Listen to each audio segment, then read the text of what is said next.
माँ बाप के इंतकाल के बाद दो भाई एक गांव में रहते थे। बड़ा भाई बहुत चालाक, समझदार और पैसा कमाने में माहिर था। पड़ोसी उसकी बहुत तारीफ करते थे।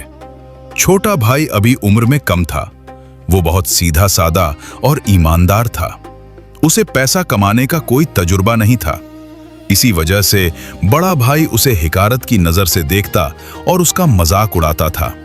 गांव वाले भी उसे बेवकूफ कहते थे। एक दिन बड़े भाई ने कुछ नान छोटे भाई को देते हुए कहा, ये नान उठाओ और गांव छोड़ दो। जब कुछ पैसे कमा लो तभी वापस आना।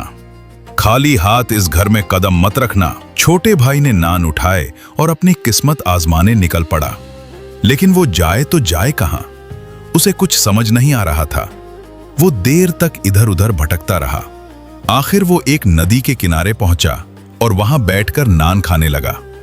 अभी उसने 2-3 ही निवाले खाए थे कि अचानक उसकी नजर एक सांप पर पड़ी। सांप बहुत छोटा था, लगभग एक बालिश्त जितना लंबा। वो चुपचाप जमीन पर पड़ा था और बीमार लगता था। लड़के को उस पर तरस आ गया। उसने एक छोटा सा डिब्बा ढूंढा और सांप को उसमें रख लिया। वो उसकी बड़ी अच्छी तरह देखभाल करने लगा। धीरे धीरे सांप मोटा और बड़ा हो गया। अब उसके लिए डिब्बा छोटा पड़ने लगा। एक दिन सांप बोला, मुझे किसी बड़े दरिया में छोड़ दो, यहां मेरा दम घुट रहा है। यह सुनकर लड़का सोच में पड़ गया।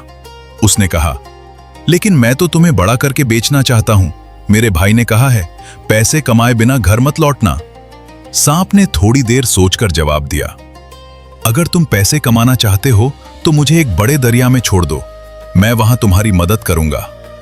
नेकी दिल लड़के ने एक बड़ी टोकरी बनाई और सांप को उसमें रखकर दरिया की तरफ चल पड़ा।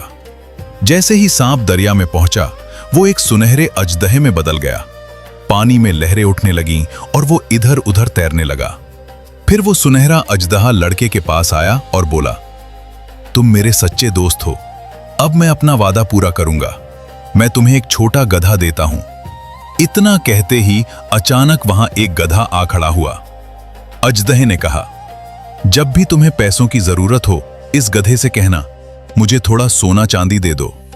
छोटा लड़का यह सुनकर बहुत खुश हो गया।